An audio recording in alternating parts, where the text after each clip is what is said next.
Welcome to Caribbean Mystics Podcast, where we marry mysticism, superstition, and lore. I'm your host, Paulina. And I'm your host, Gabrielle, and we are your resident Caribbean mystics. Join us today as we explore the depths of real supernatural stories told by real people located right in our very own backyard.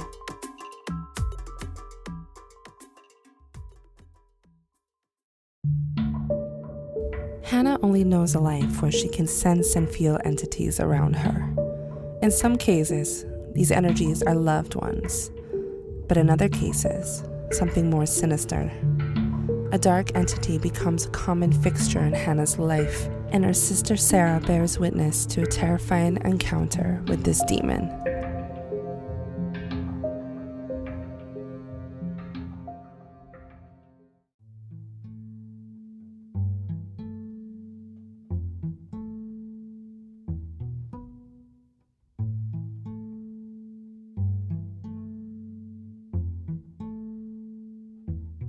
Hi, my name is Hannah Kennedy. I was born and raised on the island of St. Thomas in the U.S. Virgin Islands, and I'm 30 years old. My family has had quite a history with the supernatural. My siblings and I grew up hearing stories about the Laja Bless and the Sukuyat. I was actually also born with what is known as a veil, which made me more aware of the spirit realm from a very young age. And that continues even to today. My story today details my family and I's experience with a shadow figure. But before I dive in, I want to offer one final disclaimer. My family experienced a lot of dark times as my siblings and I were growing up. Our father was very abusive and created a home environment that was full of fear and pain. I'm making this disclaimer because I do feel that these type of environments attract shadow people. Therefore, looking back, I'm not at all surprised by the presence in our home throughout my childhood.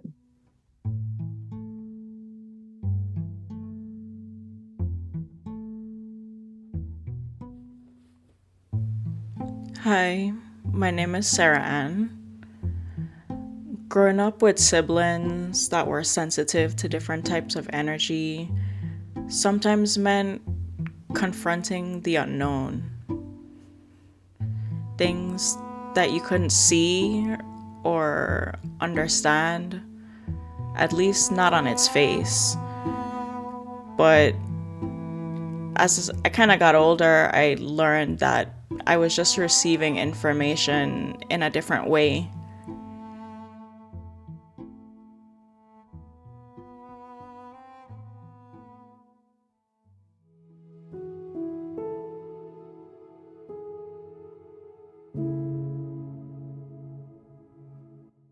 This story takes place back around 2004-2005. I'm in the 8th grade, and my family had just purchased a house, or just started renting rather, a house in the West Carrot Bay area on St. Thomas. One Friday evening, my family was sitting down to share insights on our week over bread and juice. This practice was my father's idea. It was very closely in mimicking of the Seder meal or a Passover meal, where you would sit with family and friends and break bread and talk about the week and, your strengths and just things of that nature. Dim the lights, really set the mood, light the candles, all of that. So this was a practice that we did every Friday to kind of go over the week and try to become closer as a family. And this night in particular, I was helping my mother in the kitchen. So I guess I'll give the layout of the house because that's also essential in this story. We have our table is 6 chairs, so we sit around the table. And to the right of the table is the kitchen. We had a galley kitchen. So a galley kitchen is you have the kitchen to the left and to the right, and you could walk straight through it to get to other parts of the house. At the end of the kitchen to the left was my brother's room. Directly across from the kitchen door was a bathroom, a half bath or a full bath, can't remember, irrelevant. But and then to the right, a little bit down, very short hallway was my sister and I's room. We shared a room. So that night, we set the table and everything. I was helping to bring some stuff from the kitchen over to the dining room table, and we dimmed the lights. And I sat down as my family was sitting down with me. And I remember an initial fear or feeling of dread just started to like take over my body. And before I could like have a second thought as to what this feeling was, my chair pulled out from the table, not a great distance, probably a couple inches, but noticeably so, on its own, pulled out and turned about 90 degrees to face the end of the hallway by the galley kitchen where my brother's room, the bathroom, and our room is. And I remember being just stuck. I could not move a muscle as I watched this figure walk out of my brother's room and straight across. It never acknowledged me, never looked at me. And walk straight across to where my sister and I's room was.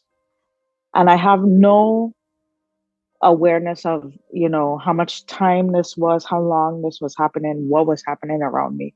It was just like a pin drop silent moment where I was focused in on this figure that obviously wanted me to see it walk towards my room. And when I was able to kind of break free from this trance, my body was just shaken and overcome with like, I remember sobbing and being inconsolable and like trying to explain to my parents what I just saw. And I don't know if I mentioned this, but I at this time I'm in the 8th grade, so 12 years old, experiencing this. And of course, that night, I did not want to go into our room. I wanted nothing to do with my sister and I's room because I just had this feeling that something was in that room.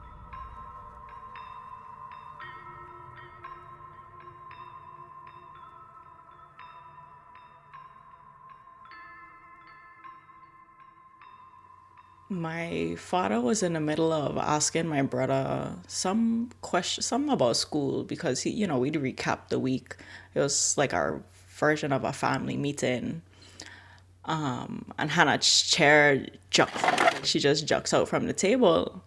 And I'm thinking to myself, like, where is Hannah going? Like, we're in the middle of this thing. And my family was very big on order and, respect. So, like, when we sit down to do stuff like this, like, as a child, you need to ask permission if you're getting up from the table to go do something. So I was kind of confused by Hannah just abruptly, like going to get up from the table. And when she didn't move, we kind of focused on her because we're like, what is going on? And she was frozen. Like she like in a daze, like Hannah, like she wasn't speaking. She was like barely breathing. And then after a period of time, she like broke down hysterically and we couldn't console her.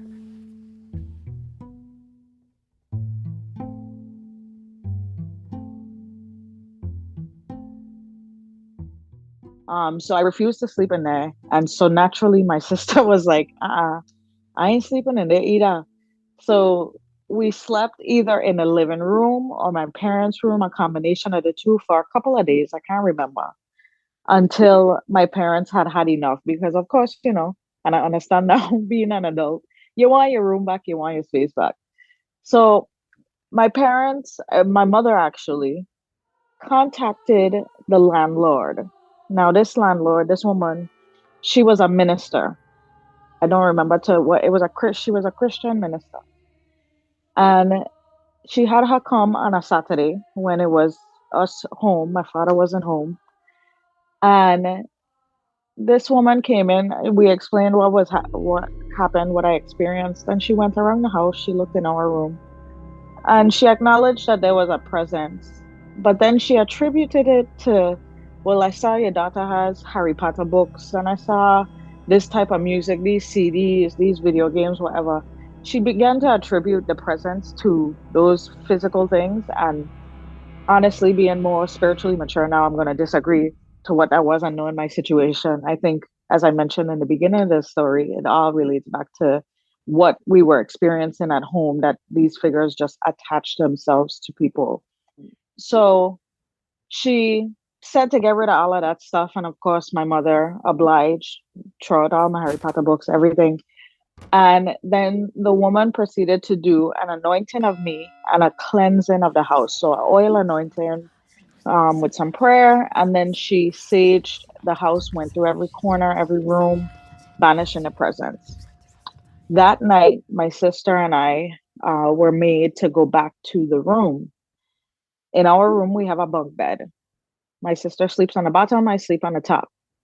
I, that night, was awoken and immediately knew there was a presence very close to me in the room, and it was not a friendly presence.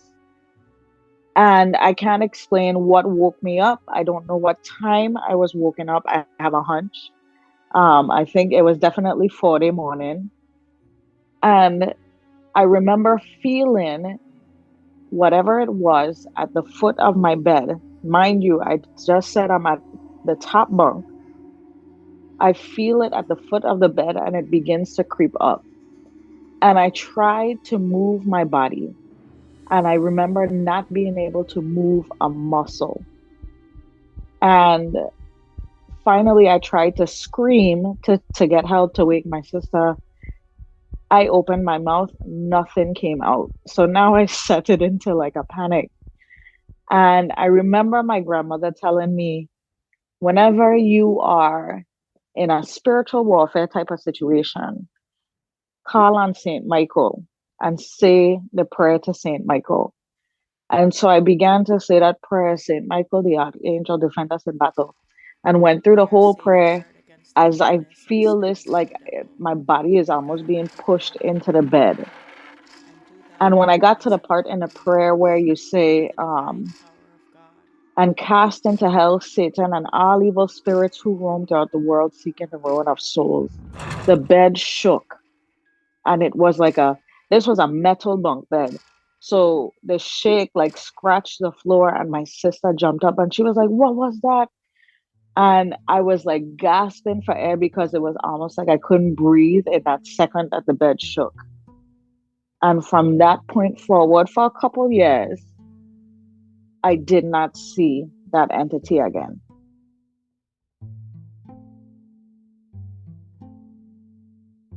My mother had us in the morning when we would drive to school, she would have us say Psalms.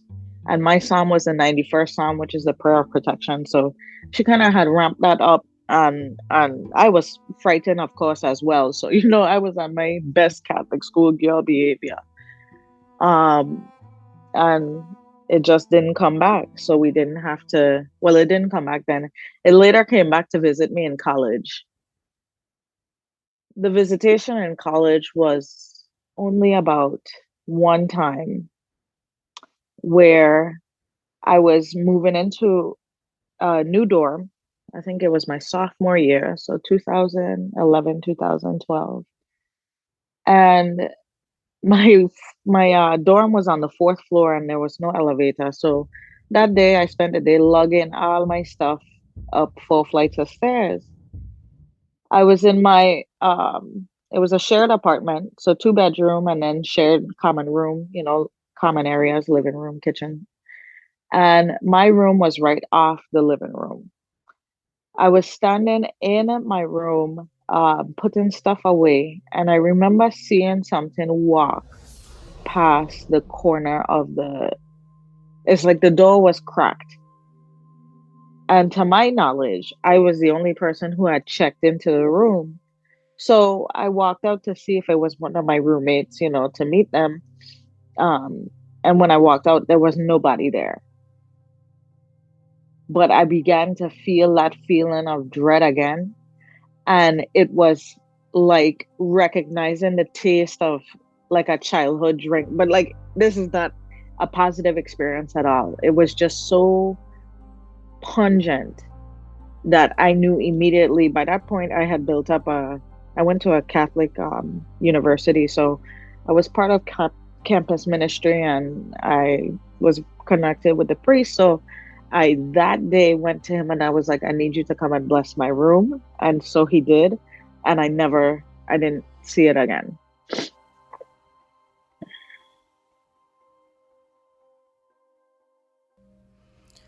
Spiritual warfare was definitely something that we talked about at home. We grew up in a really religious, super Catholic family. And, my grandmother from Trinidad, when we would talk to her, she really had a way of drawing into focus the oral history from Trinidad as well. So she would talk to us about spirits and different types of entities that were talked about in Trinidad that we really weren't exposed to in St. Thomas. And we would pray together, and she would talk to us about spiritual warfare situations.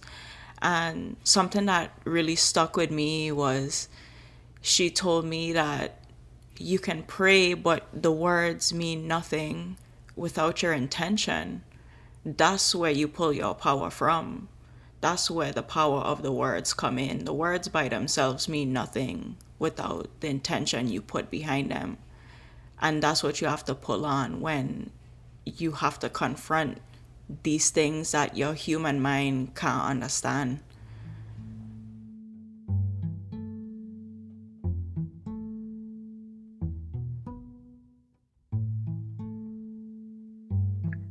Well, I guess today, knowing that I am sensitive to these energies, I definitely ground myself a lot more as far as protection prayers go. I was raised very Catholic. I will say I could go to church now and again, but I'm more spiritual. And when I pray, it's about protection around my family, myself. So I've never had an issue with seeing these things anymore, or having them in my home, thank God, because Lord knows I ain't able. So definitely, yeah, prayer, meditation, building up those defenses around myself, my family, my home. That's what I do now to kind of protect myself.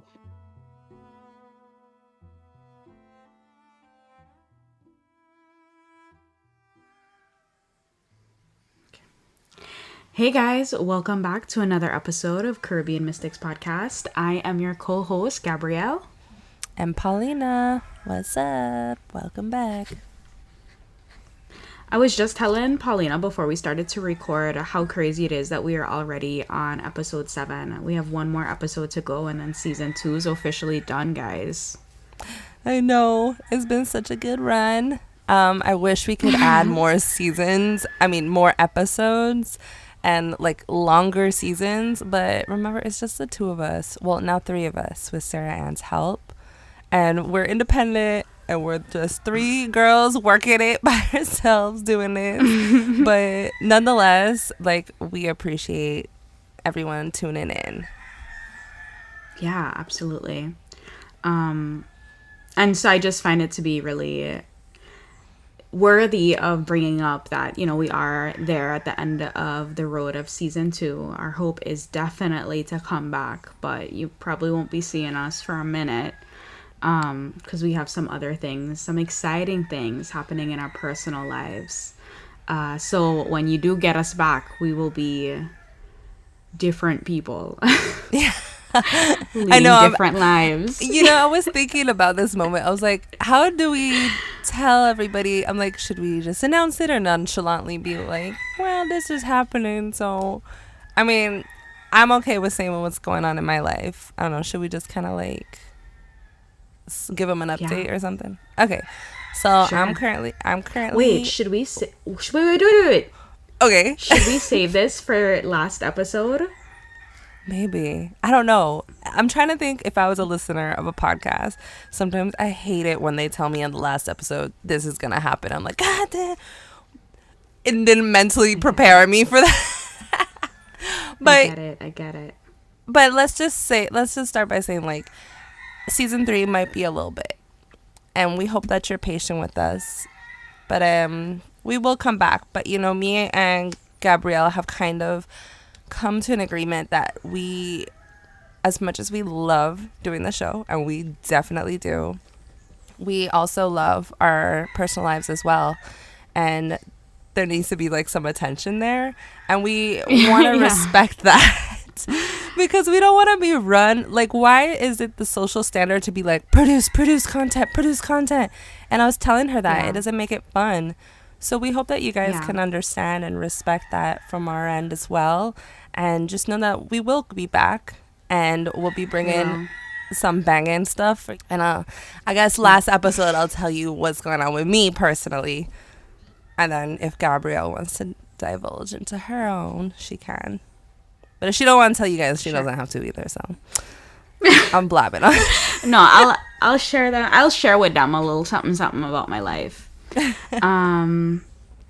Okay, so moving into the story, because I feel like today's story for me was probably the scariest one that we've aired so far. I find this story to be particularly terrifying because this particular entity, it seems like it's the same one, because I know that Hannah told 2 different stories. But it feels like it's the same one, and I think what makes this particularly scary is this entity isn't attached to an object, and it's not attached to a property or a home. It's attached to the family. Mm-hmm. And so I say that to say that her sister Sarah Ann, who is also in the story with her and who does our editing, messaged me this morning, and she was like, I just want you to know that we did get clarity from our mother that the appearance of this figure never stopped in our childhood. Like, it followed us from house to house to house, and evidently it followed Hannah to college. So I think that having that information is also important for our listeners to understand the gravity of a situation like this. You're not dealing with traditional haunting of an inanimate object that you could leave and go to school or go to work. Yeah, exactly. This is more of like an attachment, huh? Yeah, and so not to be mistaken for possession. I don't think there's any possession going on in this story. So you leave my cousin them alone, because Hannah and Sarah Ann are both my first cousins.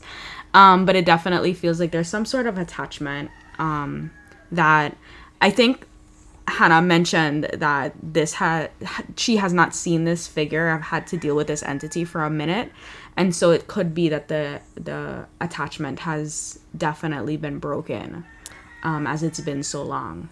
You know what I forgot to ask her is if she ever went to like a psychic medium or someone a bit more spiritually inclined to kind of define what it is exactly that may be following their family around.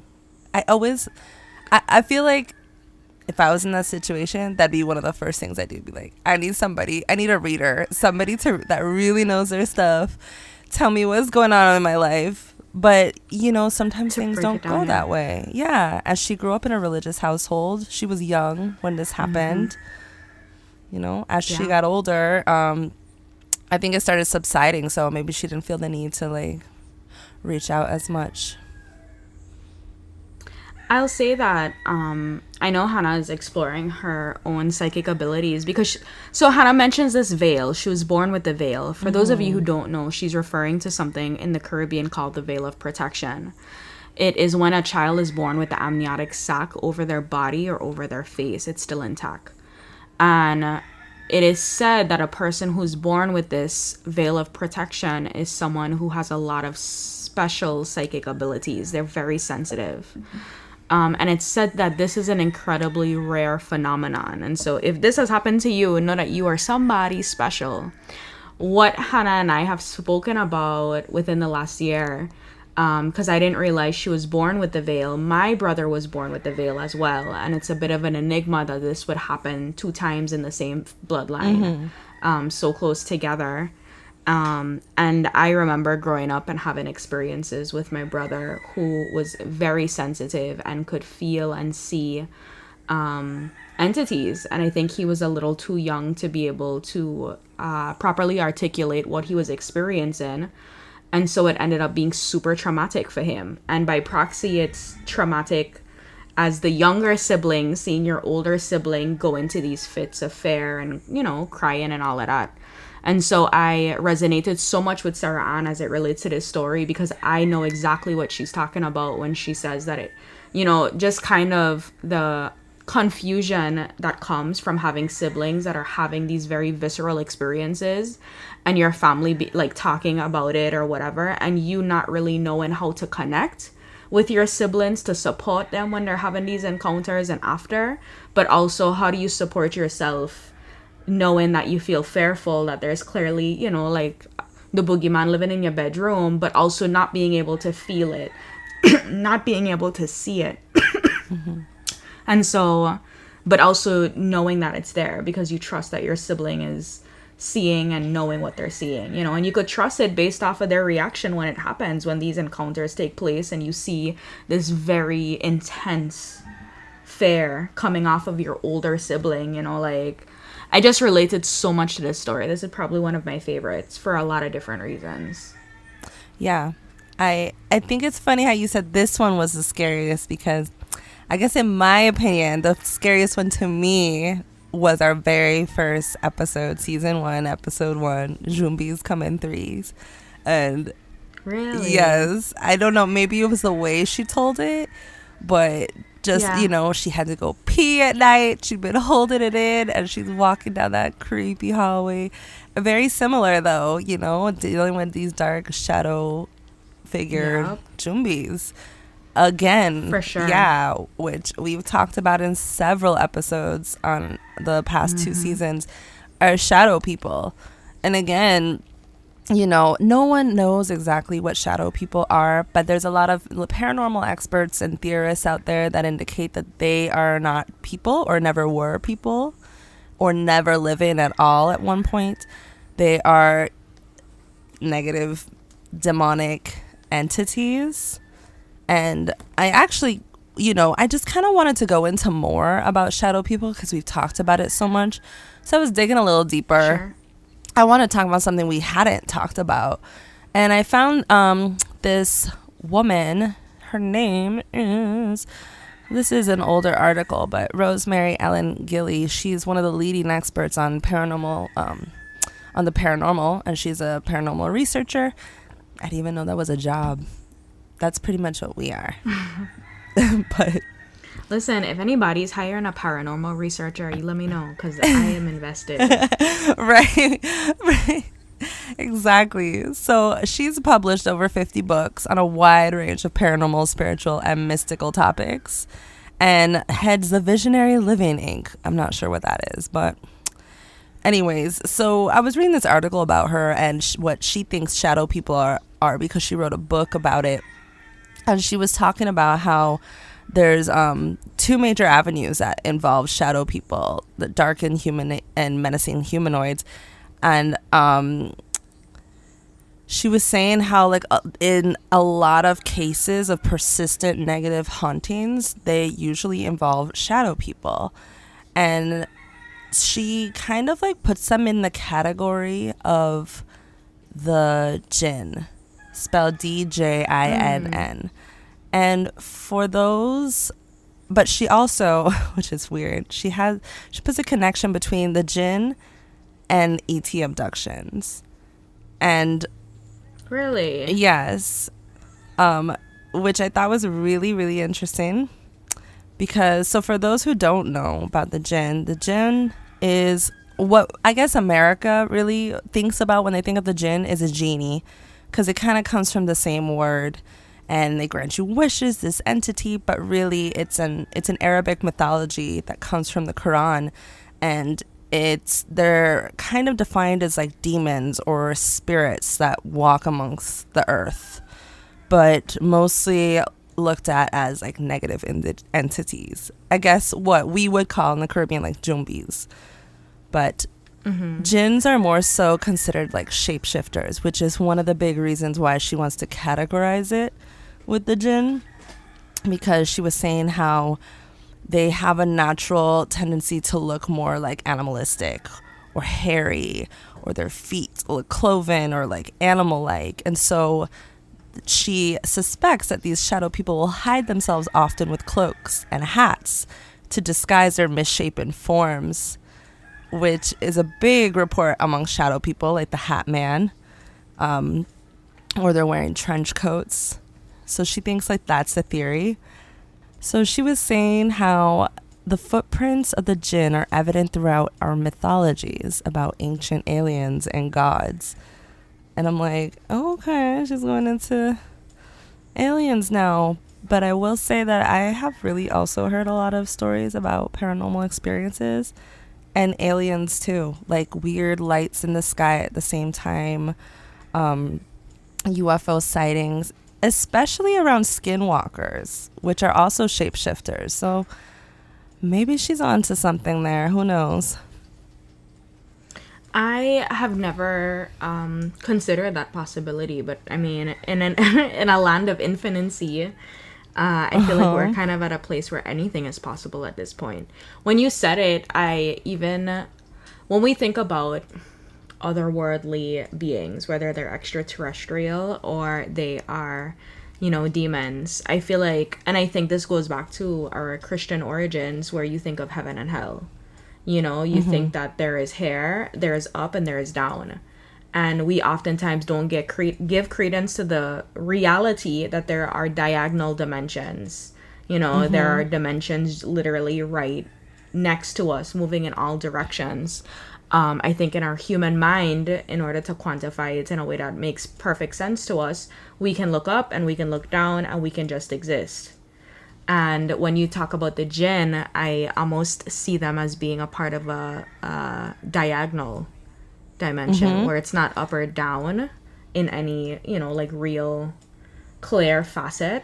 It's just any way, So that's funny you say that. Yeah, because that's exactly what she goes into too. And what I've kind of said in some, what I've you also leave Rosemary note to hire me. I am ready for right? the Because job. we've talked about some of these theories that these spirits, I guess if you could look at it from a scientific form, they're interdimensional beings, right? They're on this plane, but not quite in this dimension. And aliens seem to have access to interdimensional travel or being able to pop in and out at will at locations, and manipulate time, space.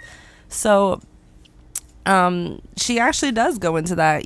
They asked her, what was it? Since apparently there are parallel universes, what motivates the jinn to be among us? And she says, according to lore, the jinn were here first and were pushed out by or for us. And some of them are still angry about it and want the place back. So their motives include curiosity, infatuation, obsession, playfulness, trickiness, hostility, and malevolence. Some people feel jinn are benevolent and helpful, but if they are, it is always for a price. So many similar stories with other entities in folklore we've talked about, huh? Right. People have a tendency to think that other entities are like cutout cookies, all the same. The jinn, as well as other beings, are varied. Like humans, neither are all good nor all bad, and with unique personalities. I find that to be super interesting. And so, okay, let me ask a question. Do you think that what Hannah and Sarah Ann were experiencing were shadow figures? If you had to name the entity, like let's pretend that this is The Price is Right, right? So name the entity. What would you think was going on in that house? Do we think it's a jinn? Do we think it's a shadow figure? Do we think it's a Jouvert? What do we think is going on? So, I definitely value Rosemary's opinion and research, but again, it is it's such a topic that's so varied, and my theory is always we're talking about the same thing, but they're different species or around the world. In Arabic lore and culture, they're called the jinn. In the Caribbean, they're called jumbies. In America, they're called shadow people. So right. I think it is what she saw was shadow people / Jumbi / Jinn, if that's a fair answer. I don't know. Yeah. What do you think? All the above. Yeah, and then religion, demons. So Yeah. I will say that I don't quite know exactly too much of their personal lives when they were children, because while we were cousins, we, you know, our family is disjointed, and so I don't know much about their childhood. But whenever I have people come into my job, right, and they're always like, oh yeah, I'm experiencing this like malevolent entity or whatever, one of my questions in the checklist, or one of the ways in which I delicately bring this to the awareness, is I think that, just like I was saying earlier, part of the fear factor here for me is that there seems to be something attached to the family. And I do think that there is instances where the things that we do inside of a home crafts the energy of the home. And so if it's a home, which she stated her home was filled with a lot of abuse, you know, it's storing that energy into the home. You know, like a happy home will store that energy. You walk into someone's home and you're like, oh wow, I feel comfortable, and here is not light and airy. Or you walk into someone's home and you're like, oh no, there's something dreary. It's pretty, the wall them pretty, and the pictures on the wall look nice, but there's more here energetically that makes, you know, people who come over not feel as safe, as well as the people that live there. But I do think that there's another alternative to it, where I do think that when we set out into the world in our regular scheduled programs, sometimes we pick up things as we go. You know, like we hug somebody gifts us something, we borrow something from somebody, and we tend to bring that energy back to our home space. And so I say all of that to say that I think that when we talk about a haunting, in this instance, the house isn't necessarily haunted. It's the space in which this energy has found a place to extract its energy output from. I think that it could be multiple things that played a role in this. It could be, one, you go out, somebody borrow you something, somebody give you something, it happens to have some sort of energy on it. Or you find a family heirloom that don't belong to you, but you find it in a dirt, you bring it home. When you take these items, when you, you know, you basically offer yourself permission to take this item. And so when you take the item, you're taking everything that is attached to, remind me to sage my house, because I have some weird things happening right now. For sure. When you take, I had a dream about that too, which is really weird. So really? I should do that too. Yeah, to sage. I've been fighting the urge. I've been fighting the urge this whole conversation to tell you, like, hey, like, when last have you saged? Okay. Moving on. It's a sign. After we know what we need to do. So, anyway, I think that we take possession of things, give it permission, because we're taking it as our ownership. We bring it into our house and we don't quite realize that it's carrying certain energy. Now, the reason I bring this up is because when they brought the pastor, minister, priest, I'm not sure exactly the term. I don't remember landlord. the term. Yeah. Correct. I don't remember the term she used, but the landlord came in. Yeah. Minister. Perfect. When the minister came in, she directly looked at items like the Harry Potter books and the CDs, and she indicated like, oh yeah, I found your ticket, you know, like, this is the problem, hey.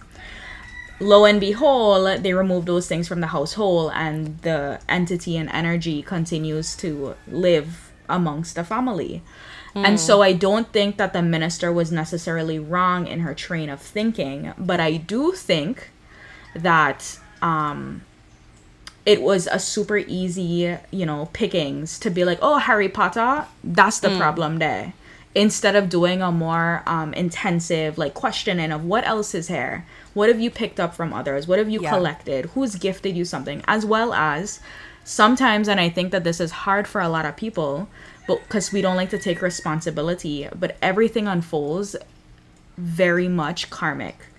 And Yeah. so when you go out into the wall and you do malicious things to people and you end up, you know, hurting the wrong person who's connected to magic and you don't know what kind of magic they're administering, whatever happens to you, you bring that home and you take that home to your family. And it just so happens that Hannah has her veil of protection.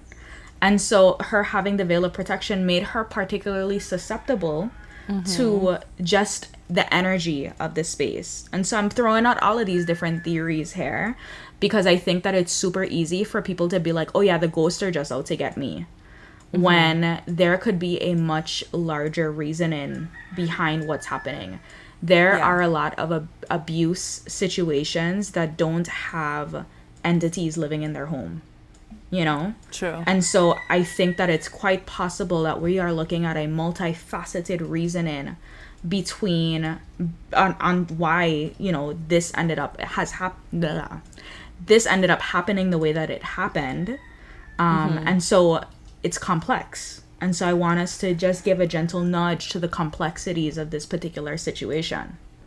I agree. I think she just happened to meet a lot of the criteria to grow this kind of, like, I guess an analogy would be like moss. It needs the perfect environment to grow, right? Like dark, damp. It was a fertile environment. It was. And she just happened to meet the criteria. And I think also her being born with a veil just was also an extra oomph because, you know, she has these extra abilities. And as we've heard time and time again, people that are sensitive seem to attract the spirits and the other world and the other veil, what's beyond the veil.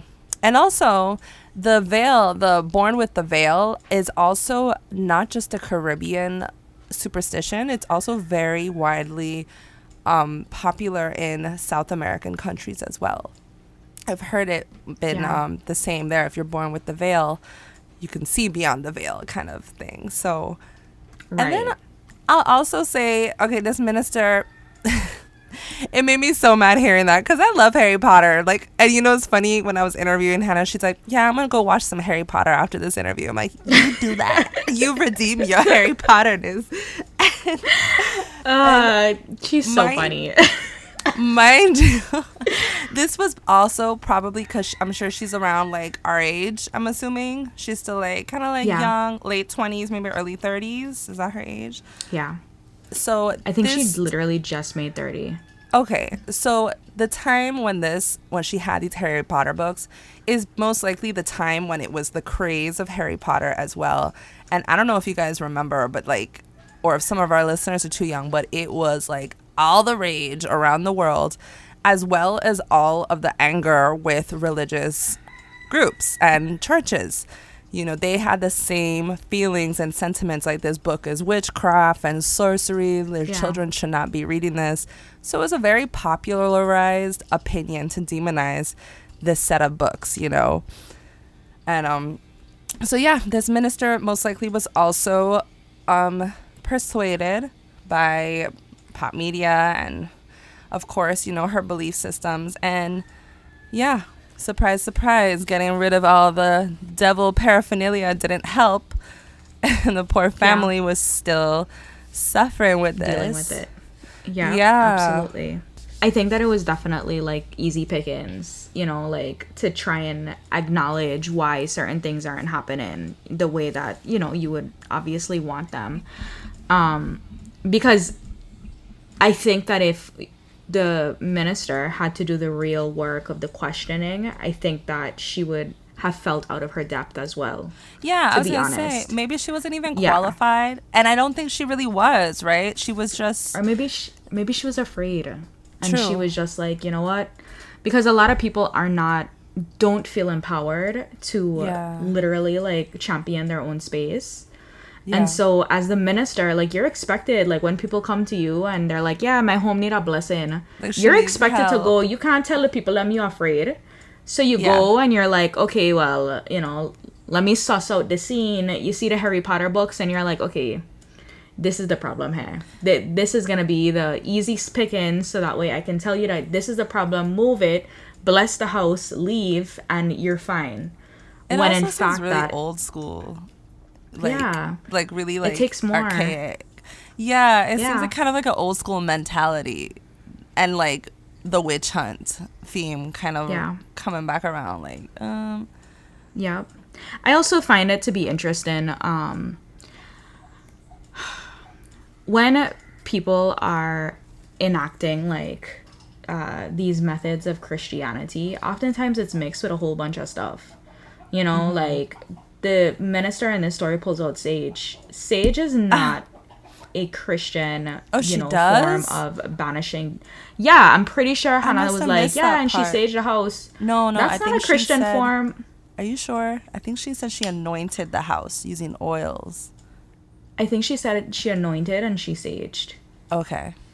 I'm like, I'm pretty sure because when I heard that, I was like, That is sage? odd. You supposed to pull out a frankincense and myrrh? What do you mean you saged the house? So I found that to be interesting because I'm just like, don't quote me on it because maybe it was just an anointing, but I'm very certain that in that story she said that she had also pulled out the sage and had saged the home. And I just find it to be interesting that, you, as much as Christianity does not like to claim that there are other influences in the religion, there in fact is. There's a lot of pagan symbolism. There's a lot of witchcraft symbolism. Witchcraft and sorcery is in Harry Potter books, but it's also in the Bible. It's also and in so church. if we had to get real honest, like there's just a lot there. And so I think that we go toward the low-hanging fruit. And if you are unqualified to go to somebody's house and to give them the support that they need, don't go. Like say, hey, I'm out of my depth, because I've seen a lot of instances where people will go and bless a house and are, not familiar, not equipped, and make the situation a lot worse. Yeah. Literally, like the demo in Hannah bed that night. Like I don't know a worse situation to get into. And so when you don't come with your backing of spiritual protection and authority, you almost make the family a little bit more vulnerable to more attack, because now you've riled up this energy that has already taken ownership over this space and this family. It reminds me of another story of this girl that I actually interviewed. She has a podcast called the Chilling Podcast, which is super interesting. It's kind of like in documentary form, but it's about her personal experience in this little house in Kent, Ohio, when she was in college with her roommates. And it's probably one of the most freakiest stories I have ever heard in my life. It's absolutely terrifying. So if you want to be terrified and not sleep, go listen to it. But, I'm going to save you now. Can you send that to me? Yeah, I'll put it on our show notes too. It is so freaky. But Lindsay, so I was talking to her because I was interviewing her about this house, and I won't spoil it for y'all, but some of the things she was talking about towards the end is her boyfriend, dad is a Russian Orthodox, starts with a D. Deacon? Deacon, yes, deacon. And he couldn't go in there and bless the house because that's not his standing. That's not what he does. But he suggested to his son and the girlfriend and the roommates that have been suffering in this house for almost a full year. And these are daily occurrences. These people are not getting any sleep. Every night she had the same dream since the day one she moved in that house, since the day she left. And the dream had progressed to greater and greater detail, and it got stronger. And it was also mixed with sleep paralysis. And the dream is just so excruciatingly terrifying. This show gave me nightmares. I told her, I'm like, I don't know how you lived through that in that house. But anyways, so they finally received some kind of help, because this was also back in the day before, the internet was very, successful as it is now. So they couldn't get a hold of people to come in and bless the house or help them. So the dad made some suggestions. He gave them some holy water. He's like, mark the cross on every wall, on every window, on every door, and say the Lord's Prayer. Also gave them, what did he call it? An icon to put over her bedroom. This would keep the entity out. And she was saying how the icon really helped. Her room seemed to be the only room where stuff wasn't happening anymore. So the entire household would sleep in her bedroom. That's how desperate things got. But the entity would be on the outside for hours, rattling the door, banging on the door, making noises. This thing used to chase her up the stairs as well and tackle her. She physically got hurt from it was something really strong. And so once they blessed the house with all the holy water and put the crosses and everything, she said things seemed somewhat calm for a few days.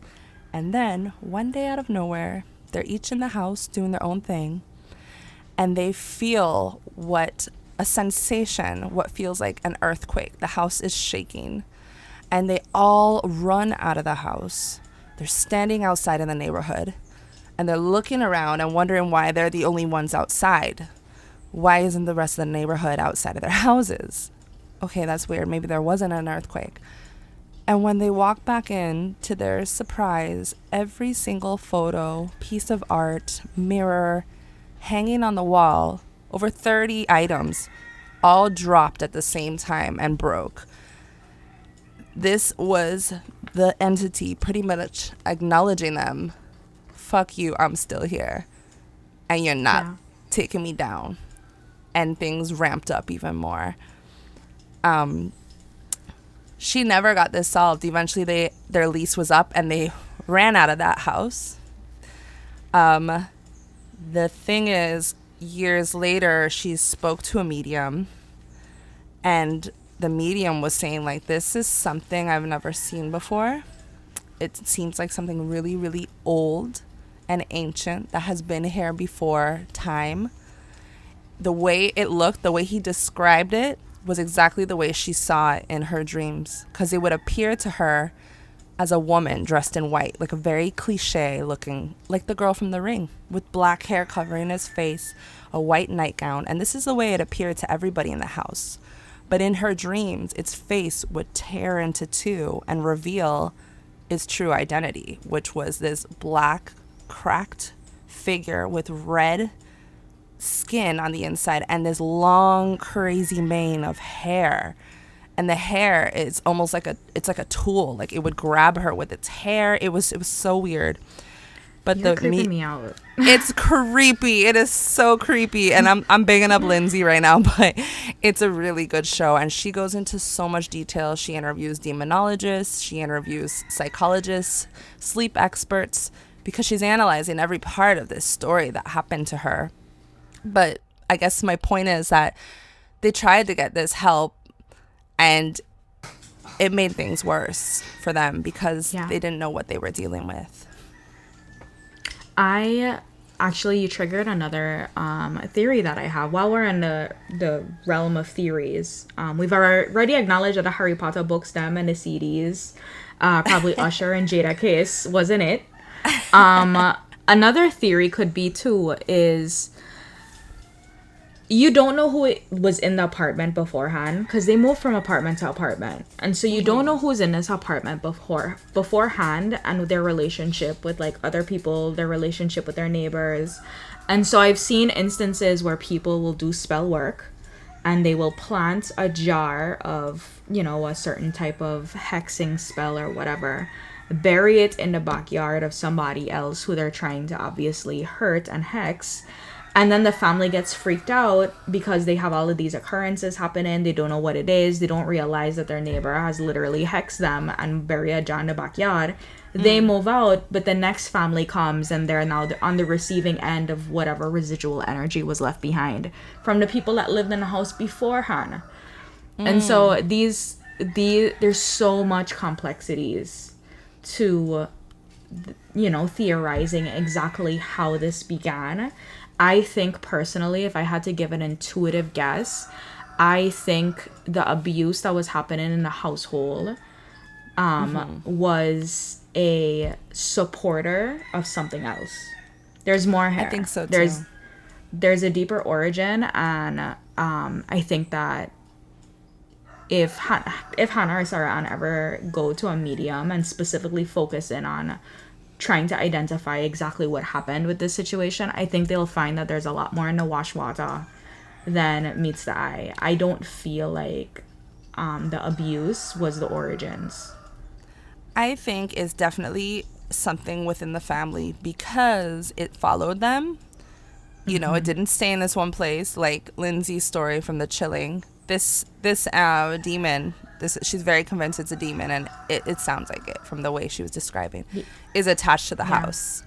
Oh, and by the way, when they first moved in, they found demonic writing in the basement, the symbol for this specific. Gotcha. But yeah, this one though, it seems like it is following her or the family, because I'm curious, were the rest of the family seeing this without her presence there? Is that what the mother was talking about when you gave us an update? I don't have those details. I think that it's possible. I'm not sure. I hadn't heard that anybody else in the family had seen that particular entity, but I know that they have dealt with that they've dealt with multiple entities, and they have a little brother who also had his fair share of experiences from house to house. I think that sometimes with these energies, they're so used to not being seen that when there's someone who's super sensitive, it's almost like they create an attachment because they want to pull off of the fear. It's very hard to go to somebody like Sarah Ann who's laying in her bed and don't know the ruckus going on above. You know, Sarah Ann's like block in her ability to see these spirits or feel them in the way that Hannah feels them doesn't give them the energetic surplus that they need. And so, you know, trying to pull Sarah Ann energy just couldn't happen because sis was none the wiser. Which is a blessing and a curse in some instances. Whereas with Hannah, she's super susceptible and sensitive. And so they're like, oh, okay, like this is, again, we go back to, this is easy pickings because sis has already seen us. There's already been an acknowledgement of our presence. And so they have developed an attachment to her. As I got older, I got more sensitive, and now I understand there being this like a little bit of apprehension around the things that you don't understand, the things you don't know. Hence why I gotta go sage the house when we get off the thing, because it's just like, I don't know what's going on, but I know something going on. What's happening? Do I want to know what's happening? Tell me. So I think it's just based off of what we're talking about. I think that when we have these discussions, they invite in these energies because we're talking about it, we're acknowledging it. And so I was hearing something talking in my headphone that was not you. You were talking in the headphone on the left hand side. There was this like, So from there, I'm like looking in your background and I'm like, something is wrong. Like there's something that isn't in my house. All that it is. Just sage. I will. You know, I sage maybe once a month. Maybe I should do it weekly. I noticed though, since we've been doing these shows and I've been deep in the realm of all this mumbo jumbo, I do not watch a lot of scary movies anymore. I don't, I used to love Saw, like the gory stuff, even though it's not very paranormal. Oh, that's intense. Yeah, Insidious, the really dark, demonic. I can't watch that stuff anymore. And a big part of it is since becoming a mother too, like I just don't want to invite that into my house and with my child. I agree. Ever since working in a spiritual field every day, it's just like, I don't want that to interfere with my ability to assist people, because your mind conjures things, you make up these realities constantly with the things that you're thinking about. And so fear tends to attract, these entities. So it's definitely not something that I encourage either. So I try not to listen to that kind of stuff, or even music that's going to be the Gunmanda music. I can't listen to it because it's too much. It infiltrates too much. There actually used to be a demonic chord, I think that's what they called it, back in medieval era, that was forbidden to be played.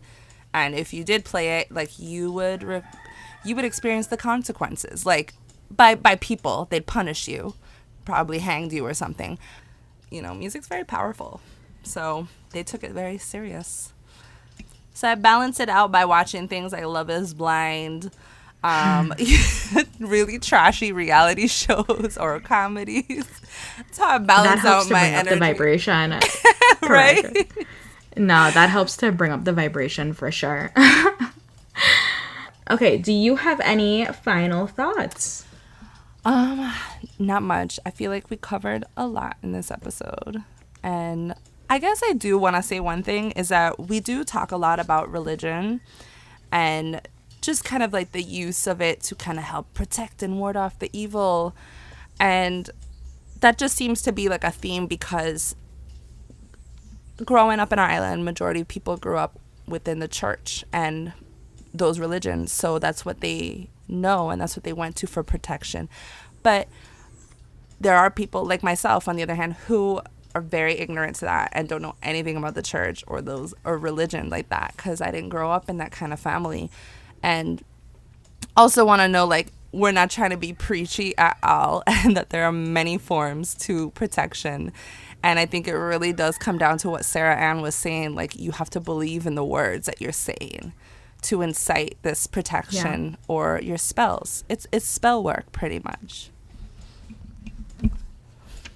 I agree.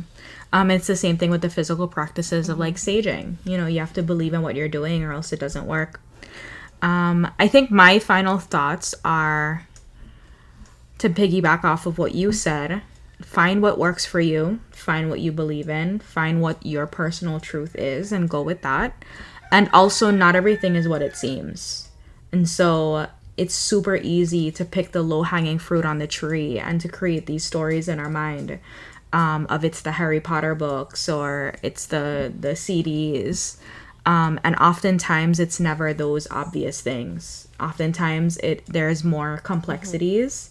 And so making space for that. Don't just settle on the easiest thing and then keep it, because then nothing gets solved and then you end up, having an entity visit you in college and, there's more.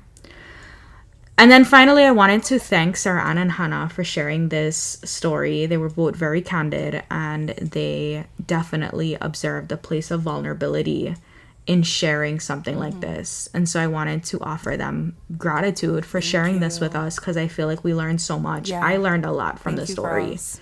and the research. This episode was also produced by Sarah Ann as well, all the audio effects that you hear. Our final episode, which is next week, will be like a Q&A and kind of just like a dialogue. So please send us in some questions or thoughts. They don't have to be questions. They could just be thoughts or comments that you want to share. I think we're going to go through our reviews as well and kind of read off some of those. If you don't want your name mentioned, let us know ahead of time because we'll probably shout out to you. But yeah, it's going to be just kind of like a free-for-all, chatting it up. So bring it on. Come have fun with us. All right, guys. Have a most beautiful week. Bye.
Thank you for listening to Caribbean Mystics Podcast. If you enjoyed the show, don't forget to share with your family and friends. Like, follow, and subscribe to keep up with all of our spooky Caribbean content. Do you have a story you'd like to share that took place in the Caribbean? Email us at caribbeanmysticspodcast@gmail.com. That's caribbeanmysticspodcast@gmail.com. Or check the show notes for more info. Caribbean Mystics is created and hosted by Paulina Creaky and Gabrielle Carrard. Theme song is Folktale Jouvert Riddim by Marcano.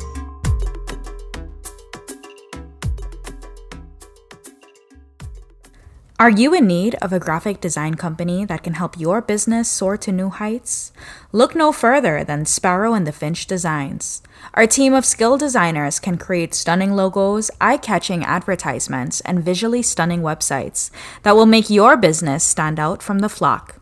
Trust Sparrow and the Finch Designs to bring your vision to life. Contact us today at 512-316-8830 to get started.